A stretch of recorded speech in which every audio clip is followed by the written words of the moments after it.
Bonjour et bienvenue dans votre magazine des nouvelles technologies Newstech Hebdo. Au sommaire cette semaine, Yahoo est dans une mauvaise passe avec la contre-attaque de Facebook dans l'affaire des brevets et avec l'annonce d'un plan de restructuration. Et les Macs d'Apple, jusque-là épargnés par la plaie des virus, commencent à être la cible des pirates. 3 semaines après la plainte déposée par Yahoo contre Facebook pour violation de brevets, c'est au tour du réseau social de riposter. Il a porté plainte lui aussi mardi dernier contre le portail internet pour violation de brevets déposés sur tout un éventail de produits, parmi lesquels des adresses internet de sites d'information, de jeux ou de partage de vidéos. Facebook demande également au tribunal de rejeter la plainte de Yahoo et exige des dommages et intérêts et le remboursement des frais de justice.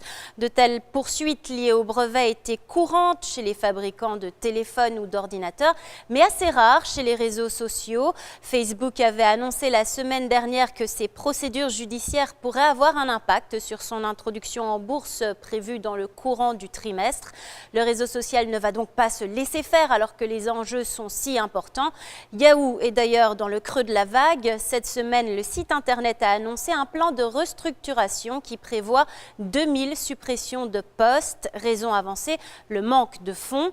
Yahoo espère avec ce plan économiser 375 millions de dollars sur l'année.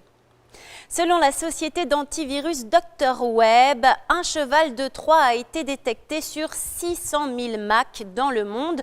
Jusqu'ici, les produits Apple avaient échappé aux attaques familières sur PC.